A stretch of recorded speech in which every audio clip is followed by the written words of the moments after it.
ठीक है जी। तो ये हमने क्वेश्चंस जो हैं वो लास्ट टाइम सॉल्व किए थे, और लास्ट जो हम बात कर रहे थे वो फ्यूल सेल्स की बात कर रहे थे। ठीक है, ये हमने फ्यूल सेल्स की बात की थी। इसमें हमने दोनों टाइप के सेल देख लिए थे कि सेल फ्यूल सेल जो है ये एसिडिक भी हो सकते हैं, फ्यूल सेल बेसिक भी हो सकते हैं। ठीक है, एसिडिक होंगे तो रिएक्शंस क्या होंगे और बेसिक होंगे तो रिएक्शंस क्या होंगे, ये दोनों चीजें हमने देखी। ठीक है, इसमें किसी को कोई कंफ्यूजन? क्लियर है फ्यूल सेल? ठीक है, सही। अच्छा, अब इसमें आखिरी बात जो आपको सिंपल देख लेनी, that is advantages and disadvantages of using hydrogen fuel cell. ठीक है, हाइड्रोजन फ्यूल सेल्स को यूज करने के क्या एडवांटेजेस हो सकते हैं और क्या डिसएडवांटेजेस हो सकते हैं। ठीक है, तो advantages and disadvantages of using hydrogen fuel cell।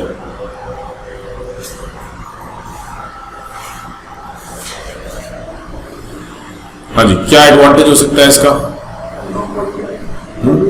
No air pollutant. ठीक है, सबसे पहली बात तो आपके पास यहाँ पे कोई एयर पोल्यूटेंट नहीं है। ठीक है, क्लीन एनर्जी है, क्लीन फ्यूल है। तो पहली चीज तो हम सिंपल ये कह सकते हैं कि नो एयर पोल्यूटेंट। ठीक है, कोई एयर पोल्यूटेंट रिलीज नहीं हो रहा। सेकेंडली, और इसके अलावा एनर्जी लॉस कम होगा, हीट कम प्रोड्यूस हो रही है। बट इसके अलावा जो मतलब चले ये भी देख लेते, लेकिन और जो हाँ, हाइड्रोजन गैस इजीली अवेलेबल है। कहाँ इजीली अवेलेबल है? क्या हो गया? ऑक्सीजन इजीली अवेलेबल है, बट ऑक्सीजन तो आपको किसी भी, असल जो यहाँ पे फ्यूल है वो क्या है? हाइड्रोजन। तो आप तो हाइड्रोजन की अवेलेबिलिटी की बात करोगे ना, ऑक्सीजन तो एयर से मिल जाएगी, ऑक्सीजन का तो मसला नहीं है।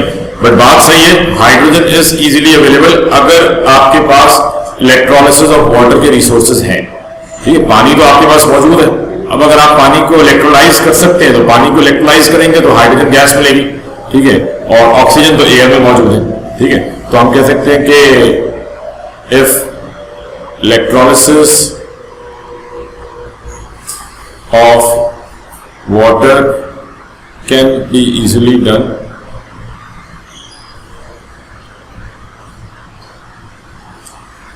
then it is feasible।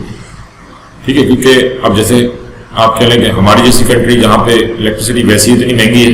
ठीक है, तो यहाँ पे पानी की इलेक्ट्रोलिसिस बट यहाँ पे भी हो रहा है, लेकिन इतना आप कह लेंगे। बट काफी सारी कंट्रीज में हाइड्रोजन को जो वाटर को आप बिजली इलेक्ट्रोलाइज कर सकते हैं, जहाँ बिजली बिल्कुल सस्ती है, या दूसरे ऑल्टरनेटिव्स हैं कि आप न्यूक्लियर एनर्जी यूज कर रहे हैं। ठीक है, और इसके अलावा क्या एडवांटेज हो सकता है? पानी प्रोड्यूस हो रहा है जिसको आप मतलब कहीं भी यूज कर सकते हैं। ठीक है, तो नो वेस्ट पोल्यूटेंट वाटर, तो खैर आप इसके साथ ही यहाँ पे लिख दें कि water is the only product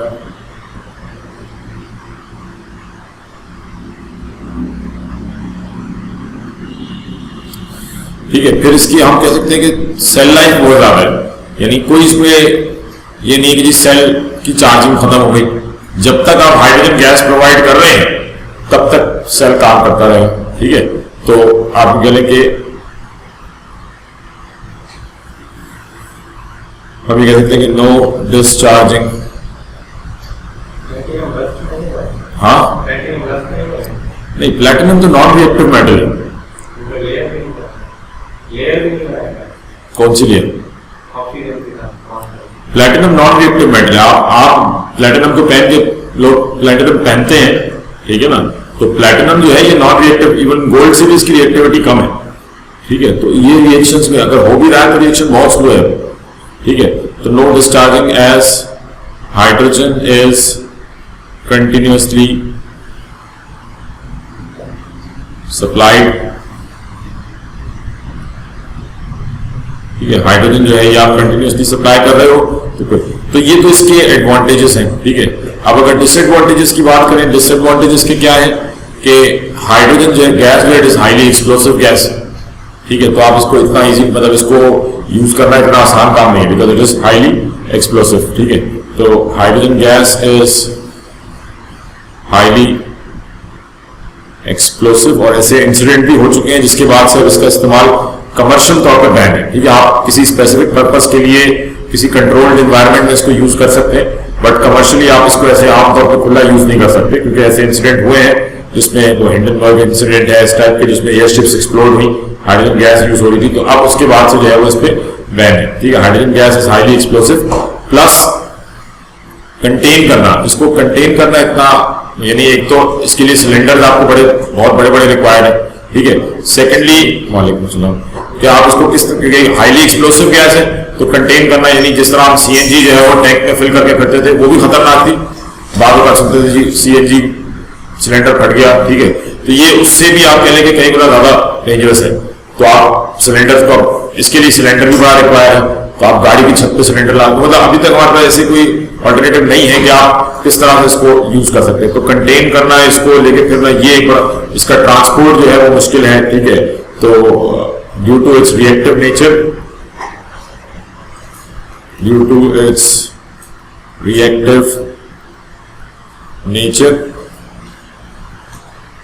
difficult to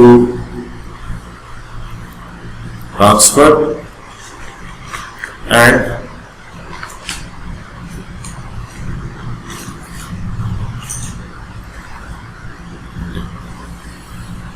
ठीक है, तो ये इसके कुछ एडवांटेजेस डिसएडवांटेजेस अक्सर पेपर में क्वेश्चन आ जाता है कि इसके एडवांटेजेस 1-2 मार्क्स का क्वेश्चन आ जाता है, तो बहुत सिंपल आपको ये रिएक्शंस के साथ साथ 1-2 मार्क्स में काम, शायद जो क्वेश्चन आपको दिए थे उसमें होगा भी सही है कि आपसे एडवांटेज या डिसएडवांटेज पूछे होंगे। ठीक है, तो ये जो सिंपल थोड़ा सा हमारे पास लास्ट एक टॉपिक रह गया था इस चैप्टर के अंदर, तो ये हमारा फ्यूल सेल का टॉपिक जो है वो इसमें कंप्लीट हो गया।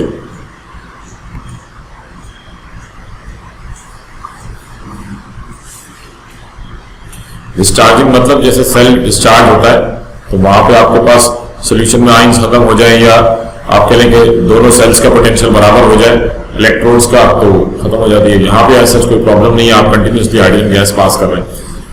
ठीक है जी, क्लियर है ये बात। तो ये सिंपल हमारे पास ये इलेक्ट्रोकेमिस्ट्री का हमारा लास्ट टॉपिक था, इलेक्ट्रोकेमिस्ट्री कंप्लीट हो गया। अब इसमें मेन चीजें जो आपने देख ली, पहली बात तो सेल डायग्राम्स इंपॉर्टेंट है, सेल डायग्राम्स बहुत इंपॉर्टेंट है, सेल डायग्राम्स आपको ड्रॉ करनी आनी चाहिए, प्लस फिर जो आप सेल डायग्राम बना रहे हैं, reactions happening at cathode and anode, कौन सा कैथोड है कौन सा एनोड है, क्या रिएक्शंस हो रही होंगे, इलेक्ट्रो केमिकल सीरीज में से किस तरह से रिएक्शंस आपने निकालने हैं। ठीक है, ई नॉट वैल्यू कैसे फाइंड आउट करनी है, ई नॉट वैल्यू का रिएक्शन के ऊपर क्या इफेक्ट है, कंसंट्रेशन का ई नॉट पे क्या इफेक्ट है, कंसंट्रेशन बढ़ाएंगे कंसंट्रेशन कम करेंगे तो ई सेल पे क्या इफेक्ट पड़ेगा। ठीक है, नर्नेस्ट इक्वेशन को हमने देखा, तो ये सारी चीजें जो आपने इस चैप्टर के अंदर ध्यान में रखनी है। ठीक है, ये इंपॉर्टेंट चीजें। फिर लास्ट टॉपिक है हाइड्रोजन ऑक्सीजन फ्यूल सेल, इसमें भी क्वेश्चन क्लियर है। तो अभी अपने तौर पे आप पास पेपर इसके सॉल्व करेंगे, और जहां भी आपको प्रॉब्लम आए वो फिर आप जो है मुझसे डिस्कस कर लेंगे, तो इंशाल्लाह आप इसको देख लेंगे। ठीक है, अच्छा अब नेक्स्ट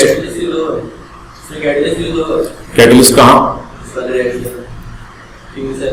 फ्यूल सेल में प्लैटिनम हमने कहा था ना कि जो प्लैटिनम यूज हो रहा है वो बेसिकली आप कह लेंगे एज एन इलेक्ट्रोड भी काम कर रहा है, प्लस वो रिएक्शन को कैटलाइज भी कर रहा है। ठीक है ना। अच्छा बेटा, अब नेक्स्ट जो चैप्टर हमने स्टार्ट करना है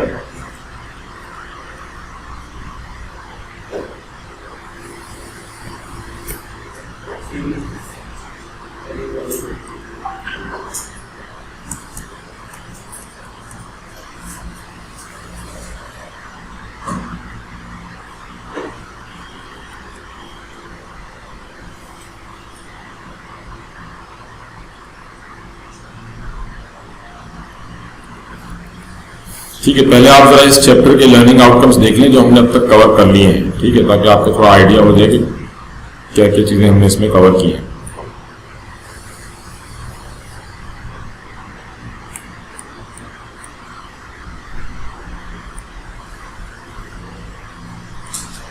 ठीक है, ये इलेक्ट्रोकेमिस्ट्री, इसमें हमने ये स्टार्ट ये F is equals to L E से state and apply the relationship F is equals to L E, ये एवोगैड्रोस वाला हमने बात की थी। उसके बाद ये सिंपल इलेक्ट्रोलिसिस के जो आपने ओ लेवल्स में पढ़ा हुआ था, हमने रिवीजन की थी सारी। ठीक है, और ये कैलकुलेशंस वाला पार्ट है।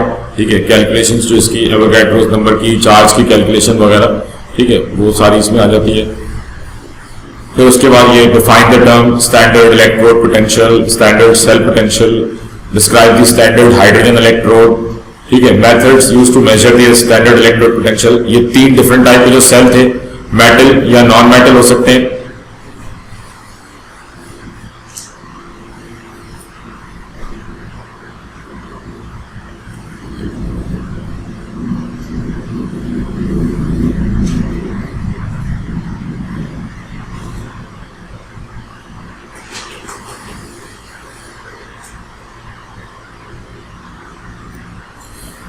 ठीक है, मेटल नॉन मेटल वाले हमने इसकी मेटल और उसका आयन, नॉन मेटल और उसका आयन, और उसके बाद ions of the same element वाले सेल देखे थे, Fe2+, Fe3+।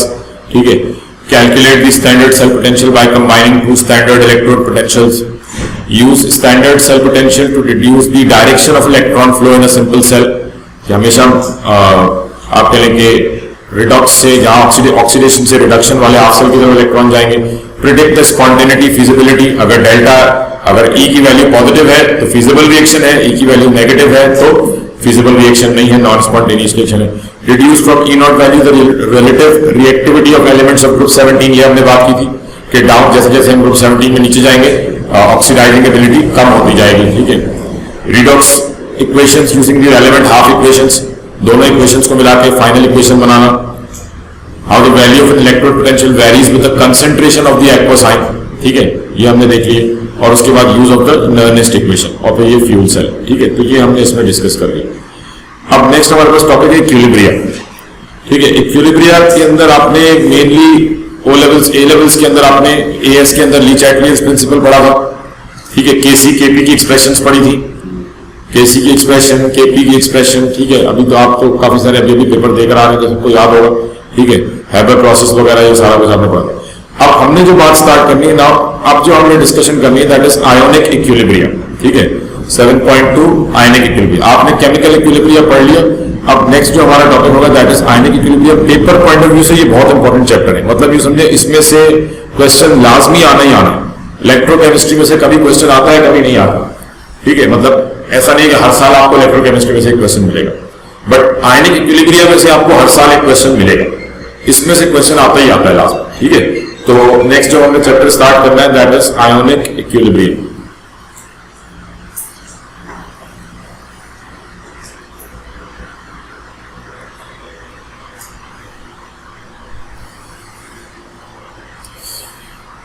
ठीक है, आयोनिक इक्विलिब्रिया जो है इसमें हमने बेसिकली बात करनी है एसिड्स और बेसिस की।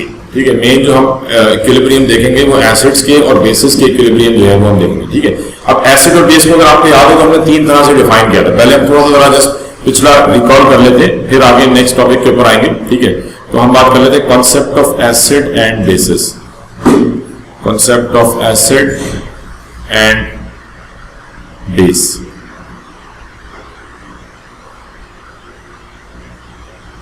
ठीक है, एसिड और बेस को डिफाइन करने के लिए कितनी थ्योरीज है हमारे पास?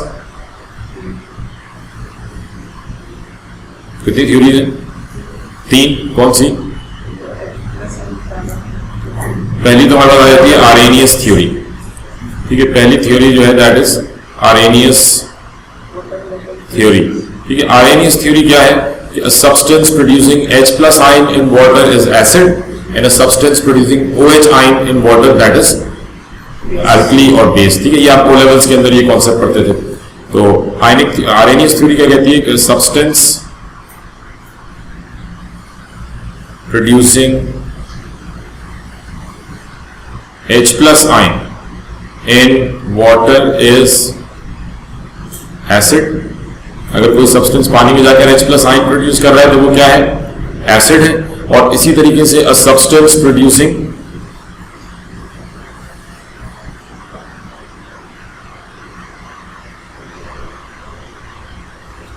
OH ions in water is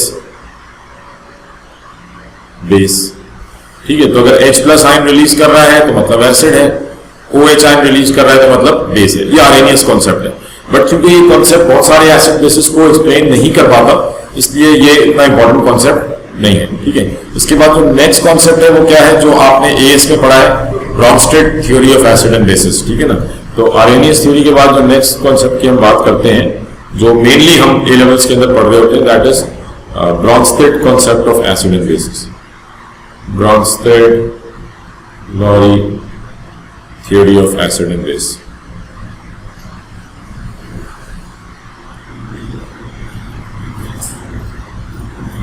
ठीक है, तो Brønsted theory of acid and base क्या है कि प्रोटॉन डोनर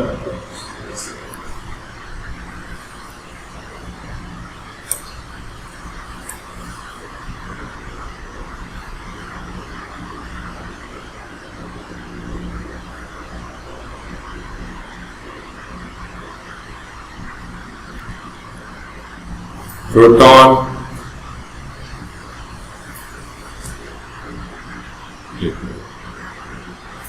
सॉरी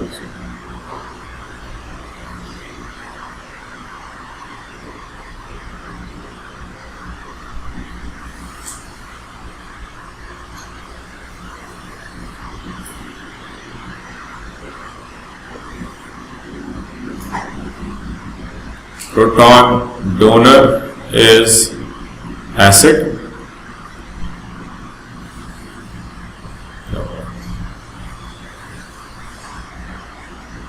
ठीक है। किसी भी केमिकल रिएक्शन में अगर कोई सब्सटेंस प्रोटॉन डोनेट कर रहा है तो वो क्या है, एसिड है। ठीक है, तो फॉर एग्जांपल हमने कहा कि जी HCl रिएक्टिंग विद H2, ठीक है, HCl रिएक्टिंग विद H2। अब अगर आप HCl को एसिड वाटर में ऐड करते हैं, अब इस रिएक्शन में क्या होगा, HCl से एक प्रोटॉन जो है ये इसके पास जाएगा, वाटर के पास जाएगा। क्यों जाएगा, बिकॉज वाटर में ऑक्सीजन के पास क्या है, लोन पेयर है, तो ऑक्सीजन जो है प्रोटॉन को एक्सेप्ट करेगा, तो जिसके नतीजे में क्या बन जाएगा आपके पास Cl माइनस, ठीक है, we get Cl minus plus H3O plus. ठीक है, इसको क्या करेंगे, क्या इसको क्या पढ़ेंगे आप, H3O प्लस क्या है, हाइड्रोक्सोनियम आयन। ठीक है, तो ये आपके पास हाइड्रोक्सोनियम आयन बन गया और Cl माइनस बन गया। तो HCl ने क्योंकि प्रोटॉन डोनेट किया है तो इसका मतलब HCl क्या है, what is HCl, acid, because it is proton donor. तो आप HCl को क्या बोलेंगे, दिस इज एसिड। वाटर क्योंकि प्रोटॉन एक्सेप्ट कर रहा है तो वाटर क्या हो जाएगा, बेस। और Cl माइनस क्या है,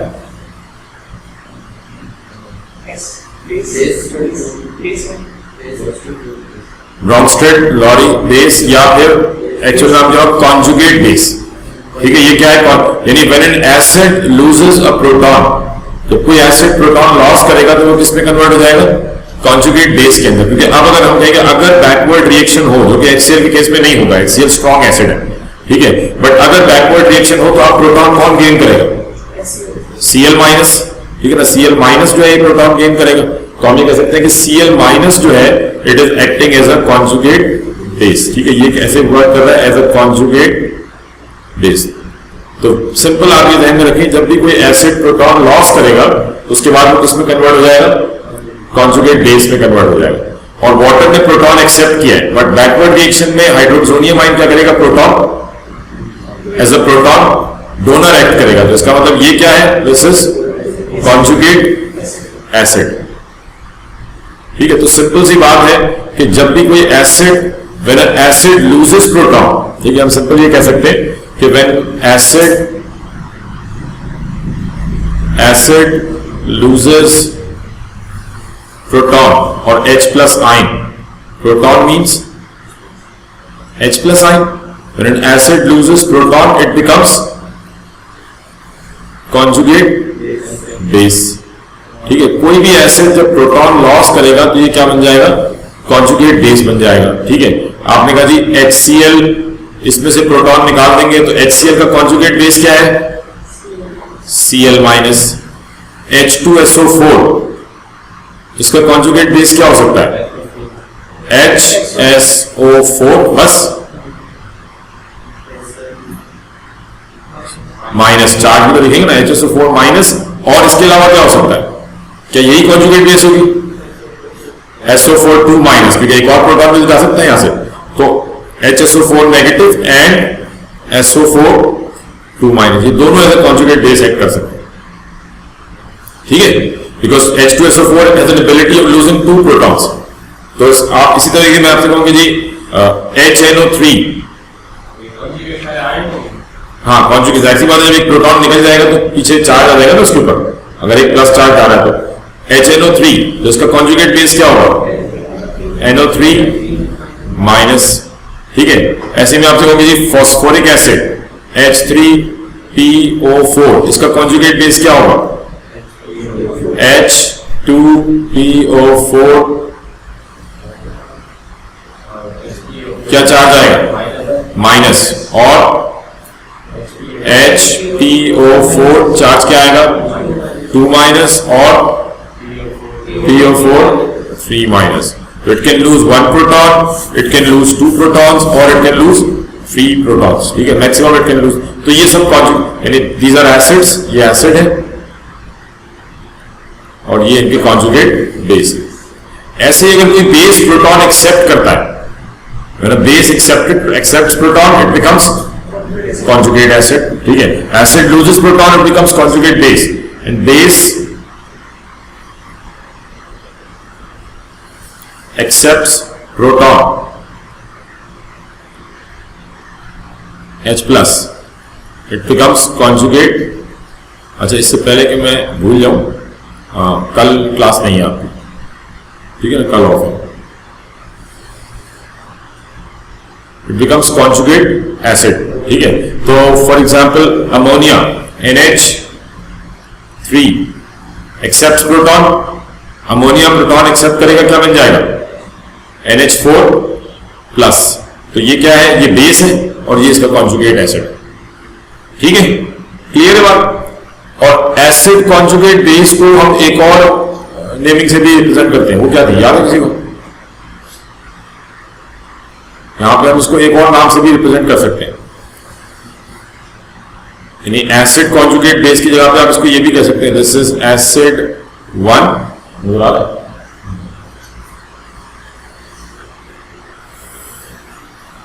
ये क्या है, दिस इज एसिड 1। अगर ये एसिड 1 है, ठीक है, तो इससे इसका जो कॉन्जुगेट बेस होगा वो क्या कहलाएगा बेस 1, ठीक है। तो इसका कॉन्जुगेट क्या कहलाएगा बेस 1, ठीक है। इसी तरीके से ये क्या है बेस 2, क्योंकि ये प्रोटॉन एक्सेप्ट कर रहा है, तो ये क्या है, दिस इज बेस 2, और ये क्या हो जाएगा एसिड 2, ठीक है। तो आप इसको acid 1 base 1, acid 2 base 2 concept से भी देख सकते हैं, नोट कर लें इसको। इस रिएक्शन में water as a base act कर रहा है, मतलब ब्रॉन्स्टेड थ्योरी जो है उसमें आप कह लें कि कोई भी चीज जो एसिड से रिएक्ट करेगी, प्रोटॉन एक्सेप्ट कर रहा है, तो वो एज अ बेस है। आप इसी पानी को अगर अमोनिया से रिएक्शन कराएं तो रिएक्शन ऑपोजिट होगा, वो देखते हैं।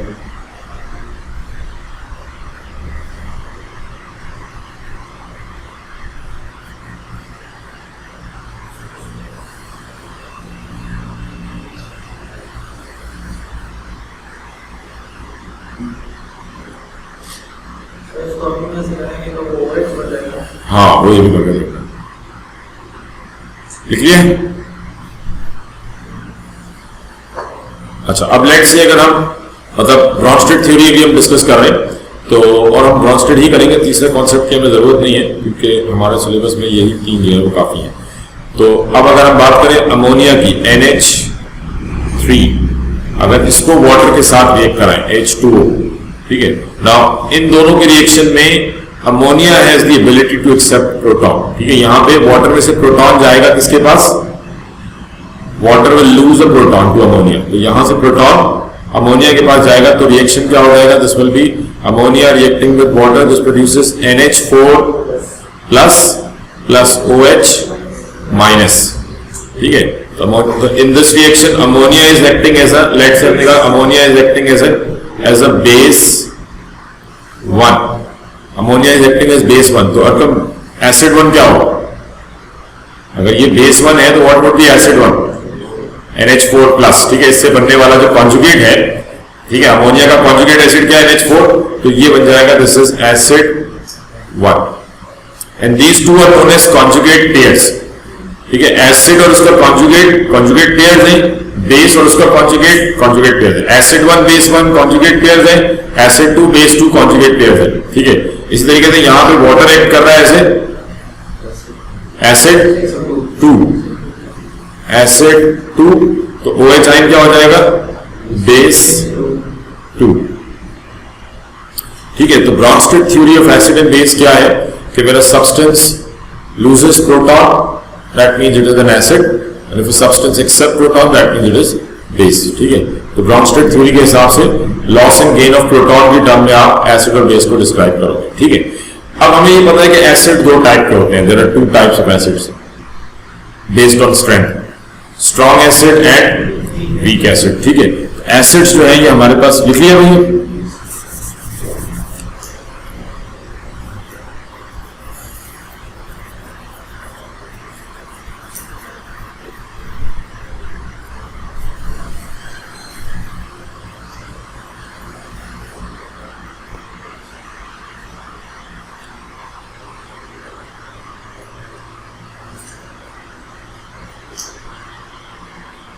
हाँ जी।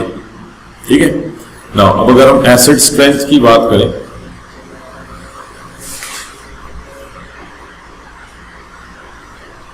ठीक है, तो classification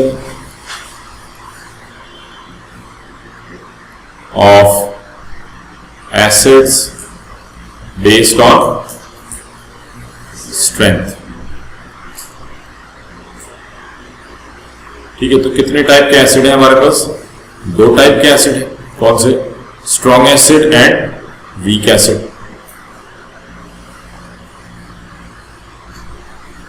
strong acid, strong acid क्या है, विच कंप्लीटली आयोनाइजेस, डेफिनेशन आपको पता है। ठीक है, strong acid and acid which completely ionises that is strong acid. ठीक है, विच कंप्लीटली आयोनाइजेस, वो एसिड जो कंप्लीटली आयोनाइज हो जाए ये क्या है, स्ट्रॉन्ग एसिड है। ठीक है, तो for example HCl strong acid है, सल्फ्यूरिक एसिड स्ट्रॉन्ग एसिड है। तो अगर आपसे कहा जाए कि write the ionisation equation of HCl, तो क्योंकि ये स्ट्रॉन्ग एसिड है तो HCl की आयनाइजेशन इक्वेशन क्या हो जाएगी, HCl। ठीक है, नॉर्मली हम क्या लिखते हैं using H+ ion in Cl-, but H+ ion नहीं बनते। होता क्या है, आप इसको पानी में ऐड कर रहे हैं तो H+ आयन जो बनेंगे वो किसके साथ रिएक्ट कर जाते हैं, वाटर के साथ, हाइड्रोक्सोनियम। तो एक्चुअल रिएक्शन क्या है, HCl reacting with water producing H3O plus Cl-। But आप इसको सिंप्लीफाइड फॉर्म में भी लिख सकते हैं और आप इसको ऐसे भी लिख सकते हैं कि HCl losing H+ and Cl-। तो दोनों तरीके सही है। तो क्योंकि ये स्ट्रॉन्ग एसिड है इसलिए हम कहेंगे कि ये कंप्लीटली आयोनाइज हो रहा है। बट यही मैं आपसे कहूँ कि write the ionisation equation for ethanoic acid. Ethanoic acid क्या है, वीक एसिड है, तो weak acid means it partially ionise. Partially ionise होगा तो क्या हो जाएगा, CH3 COOH। अब पार्शियल आयनाइजेशन है तो मतलब आप क्या शो करेंगे, रिवर्सिबल एरो। ठीक है ना, तो ये क्या बनाएगा, ethanoate ion CH3 COO negative plus H+ ion. तो स्ट्रॉन्ग एसिड में और वीक एसिड में फर्क क्या है कि स्ट्रॉन्ग एसिड कंप्लीटली आयोनाइज हो जाएगा और वीक एसिड पार्शियली आयोनाइज होगा। तो वीक एसिड की जो इक्वेशन होगी उसमें आपको रिवर्सिबल एरो शो करना पड़ेगा। ठीक है, अच्छा एक और चीज़ जो आपको एसिड्स के बारे में ध्यान रखनी है, फिर उसके बाद हम pH वाले कॉन्सेप्ट पे जो एक्चुअल टॉपिक है उस पर आते हैं। बट इससे पहले ये तो हमने स्ट्रेंथ की बात कर ली, ये तो आप पढ़ते आ रहे हैं। अब एक चीज़ जिसमें अक्सर बच्चों को कन्फ्यूजन रहती है वो ज़रा क्लियर कर लें आप। ठीक है, एसिड्स को हम एक और तरह से भी क्लासीफाई करते हैं, mono basic acid, mono basic acid और डाई बेसिक एसिड या try basic. Mono basic acid या इसको आप मोनोप्रोटिक एसिड भी कह सकते हैं। ठीक है, N acid which produces 1 H ion पर मॉलिक्यूल। ठीक है, यानी आप कह लेंगे HCl जो है, HCl क्या है, मोनो बेसिक एसिड है। इसके एक मॉलिक्यूल से कितने H आयन रिलीज हो सकते हैं, एक। H2SO4 is dibasic acid because it can release 2 protons. ठीक है, तो ये डाई बेसिक एसिड है। ठीक है, तो ये मोनोबेसिक एसिड है HCl। इसी तरह से H3PO4 क्या हो जाएगा, ट्राई बेसिक एसिड। ठीक है, तो यहाँ से अभी हमने देखा था ये 3 आयन प्रोड्यूस कर सकता है। हाँ, जितने कॉन्जुगेट बेस बनेंगे ये 3 आयन्स बना सकता है, तो मतलब ये ट्राई बेसिक एसिड है। ठीक है, ये डाई बेसिक एसिड है, ये मोनोबेसिक एसिड है। ठीक है, तो इसका सिर्फ एक रिएक्शन होगा आयनाइजेशन, इसके 2 रिएक्शन होंगे, इसके 3। यानी इसको कंप्लीटली न्यूट्रलाइज करने के लिए आपको वाटर के कितने मोल्स रिक्वायर्ड होंगे, to completely neutralise H2SO4 how many moles of water would be required, 2 moles. 1 mole of H2SO4 would need 2 moles of water, क्योंकि इसमें 2 H आइन है तो न्यूट्रलाइज करने के लिए 2 H आइन, तो it needs 2 moles of OH ions, and this needs 3 moles of OH ions. ठीक है, this needs only 1 mole. ठीक है, तो ये सिंपल आपको थोड़ा सा ध्यान में रखना है. Monobasic acid, dibasic acid, tribasic acid. ठीक है, क्लियर है. अब आ जाते हैं एक्चुअल हमारा टॉपिक है, that is how to calculate the pH of a solution. Solution की पीएच जो है वो, अभी हम एसिड्स की बात कर रहे हैं, बेस की बात नहीं कर रहे हैं. ठीक है, तो फिलहाल we are just discussing acids. ठीक है, तो पहले तो थोड़ा सा हम पीएच को डिस्क्राइब कर लेते हैं कि पीएच क्या है. What is pH? हाँ जी, पीएच क्या है? पावर ऑफ हाइड्रोजन आयन, और it is the concentration of hydrogen ion present in the solution. ठीक है, और it is a way of finding the concentration of hydrogen ions in the solution. तो it is a way of determining the concentration of hydrogen ions in the solution. ठीक है, it is a way of determining the concentration of hydrogen ions in the solution, कि solution में कितने hydrogen ions मौजूद हैं. अब pH आपको मालूम है कि सिंपल स्केल कहाँ से है, 0 से लेके 14 तक है. 7 से नीचे एसिड है, 7 से ऊपर बेस है, 7 न्यूट्रल है. स्टार्ट मतलब अगर आपकी पीएच बहुत लो है दैट मीन्स स्ट्रॉन्ग एसिड है, 7 के करीब करीब है तो वीक एसिड है. तो वो सारी चीज़ें तो आपको मालूम है. एक्चुअली जो हम यहाँ पे बात कर रहे हैं कि how to calculate the pH of an acid. ठीक है, तो पीएच के लिए आप सिंपल फॉर्मूला क्या यूज़ कर सकते हैं? हम डायरेक्ट फॉर्मूले की बात करते हैं. ठीक है, पीएच के लिए हम फॉर्मूला यूज़ करते हैं, pH is equals to negative log concentration of H plus ion. ठीक है, जो ब्रैकेट है इसको रिप्रेजेंट कर रही है concentration. So this is the formula of pH. ये पीएच का फॉर्मूला है. कभी भी आपको किसी भी सोल्यूशन में पीएच कैलकुलेट करनी है तो ये आपके पास फॉर्मूला होगा. ठीक है, तो pH is equals to negative log concentration of hydrogen ions. ये पीएच का फॉर्मूला है, negative log concentration of hydrogen ions. ठीक है, अब लेट्स से मैं कहता हूँ कि जी कैलकुलेट, क्वेश्चन है कि calculate the pH of a solution which contains 0.01 moles per dm cube HCl.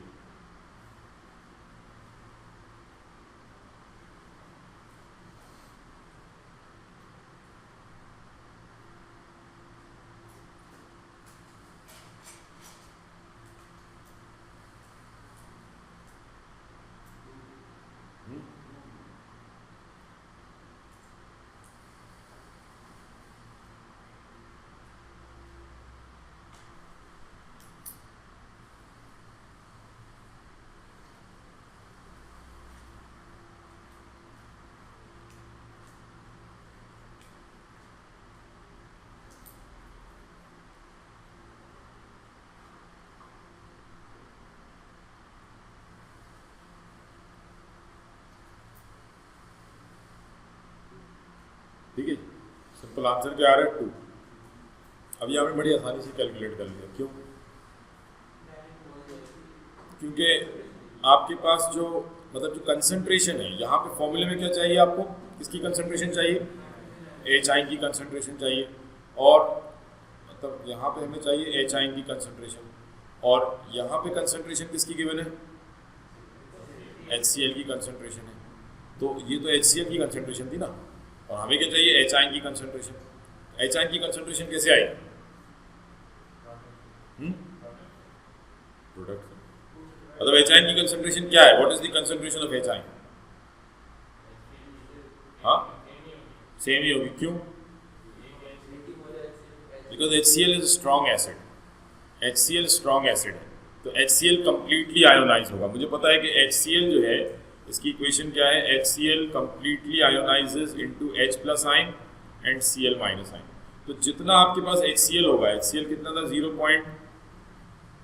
0.01 moles per DM cube, तो एच आइन भी कितने बनेंगे 0.01।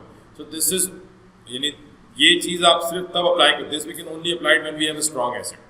अगर यहाँ पे इथेनोइक एसिड होता तो फिर ये कैलकुलेशन इतनी आसान नहीं होनी थी, because in case of weak acid the concentration of acid and hydrogen ion बराबर नहीं होगी, ठीक है, एसिड कंप्लीटली आयोनाइज नहीं हो रहा होगा। बात समझ में आ रही है आपको?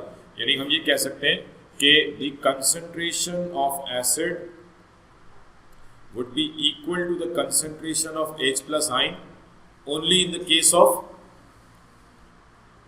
strong acids, ठीक है। So this condition can only be applied if we have strong acid, if we have HCl or H2SO4 or nitric acid. So if we have a strong acid, concentration of acid would be equal to concentration of hydrogen ion. But if we have a weak acid, ठीक है, तो हम ये कह सकते हैं कि concentration of acid would not be equal to concentration of hydrogen ions, और आप ये कहेंगे concentration of acid would be आप कहेंगे would be greater as compared to the concentration of hydrogen ion, ठीक है, in case of weak acid, because weak acid partially ionized होगा। तो strong acid में तो ये assumption की जा सकती है कि whatever the concentration of acid is, that would be the concentration of hydrogen ion, but if we have weak acid then फिर ये calculation इसमें 2-3 स्टेप्स और ऐड हो जाएंगे। फिलहाल जस्ट हम सिर्फ स्ट्रॉन्ग एसिड की बात कर रहे हैं। तो स्ट्रॉन्ग एसिड में HCl की कंसंट्रेशन है 0.01 moles per DM cube, that means HI की कंसंट्रेशन भी क्या होगी 0.01 मोल्स पर डीएम क्यूब। तो आपने simple just direct formula apply किया कि pH is equals to negative log concentration of hydrogen ions, ठीक है, and this would be equal to negative log 0.01, इसका आपने लॉग ले लिया, which would be -2, ठीक है, -2, तो ये आंसर आ जाएगा +2। so this is the pH of solution, ठीक है, क्लियर है ये बात? तो ये जस्ट आपने pH निकाल ली स्ट्रॉन्ग है। अच्छा, अब ऐसे ही क्वेश्चन को थोड़ा सा चेंज करते हैं। मैं कहता हूँ कि जी calculate the H ion concentration, calculate the concentration of hydrogen ions in a solution of HCl whose pH is 1.5. Calculate the concentration of H ion in a solution of HCl whose pH is 1.5.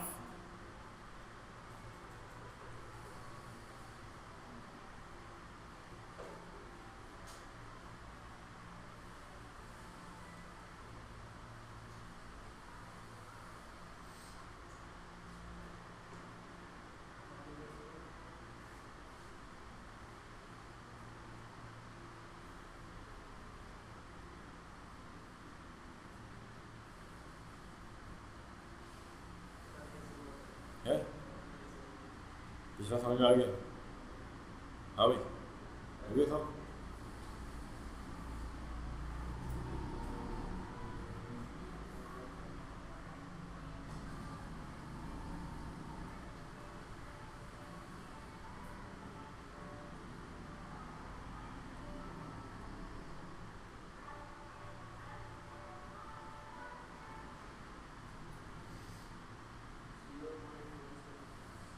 0.176 concentration of H आई। हाँ जी, नहीं मुझे पता नहीं आता, देखते हैं। 0.03, हाँ जी, नहीं नहीं। अब इसमें क्या है आपके पास? Concentration of H I calculate करनी है। हाँ जी, ऑनलाइन किसी ने कैलकुलेट किया है 0.176। अच्छा चले बेटा चेक कर लेते हैं answer. pH is equals to, formula क्या है हमारे पास? pH is equals to negative log concentration of H plus ion. अब इस दफा pH गिवन है, कितनी pH है? 1.5 is equals to negative log concentration of H plus ion. पहले तो आपने नेगेटिव दोनों साइड्स को -1 से मल्टीप्लाई किया, तो ये क्या हो जाएगा? This would be -1.5 is equals to log concentration of H plus ion. अब लॉग जब आप इधर शिफ्ट करेंगे तो ये क्या हो जाएगा, एंटी लॉग, ठीक है। लॉग जब शिफ्ट करेंगे तो that would be anti log, ठीक है। तो concentration of H plus ion is equals to anti log of -1.5, जिसको आप इस तरह से भी लिख सकते हैं कि 10 की पावर -1.5, ठीक है। एंटी लॉग ऑफ -1.5 इसको हम सिंपली यूँ भी लिख सकते हैं, और 10 की पावर -1.5, ठीक है। तो ये आ जाएगा, कितना आंसर आ रहा है, 0.03, ठीक है। आप सिंपल शिफ्ट लॉग करेंगे तो ये आंसर आ जाएगा, शिफ्ट लॉग -1.5, 0.03, ठीक है। तो हमें ऐसा कोई लॉग की प्रॉपर्टीज में नहीं जाना, ठीक है। हमें सिर्फ फंक्शन समझना है कि अगर आपने आपके पास pH गिवन है, H आयन की कंसंट्रेशन निकालनी है, तो सिंपल हम लॉग को एंटी लॉग में कन्वर्ट कर देते हैं, ठीक है ना। बस आपको ये बताना चाहिए कैलकुलेटर से एंटी लॉग कैसे निकालना है, ठीक है। तो 0.03 moles per dm³, this is the concentration of hydrogen ions in solution. हाँ जी बेटा, क्लियर है?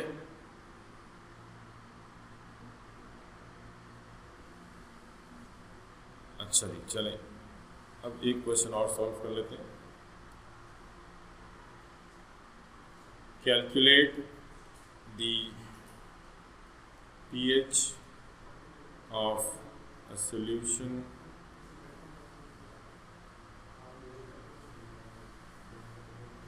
pH वाले सवाल को छोड़ो। Calculate the H plus ion concentration of in a solution of nitric acid whose concentration, whose pH is 2.25.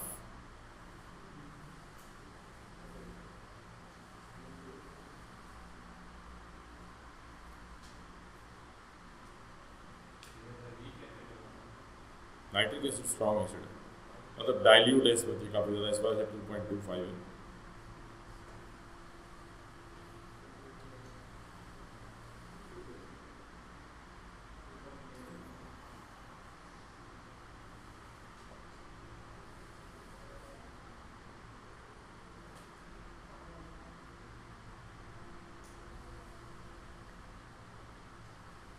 हाँ जी, 5.6 into 10 power -3, यही answer आ रहा है, ठीक है। क्लियर है जी, ठीक है। तो ये जस्ट हमने सिंपल देख लिया कि how to determine the pH of a strong acid. Strong acid की पीएच जो है वो आप कैसे कैलकुलेट कर सकते हैं, इसमें किसी को क्वेश्चन क्लियर है यहाँ तक बात? तो आज इसको हम यहाँ तक रखेंगे, ठीक है। नेक्स्ट टाइम इंशाल्लाह ताला हम पहले वाटर की आयनिक कुछ देखेंगे, देन फिर उसके बाद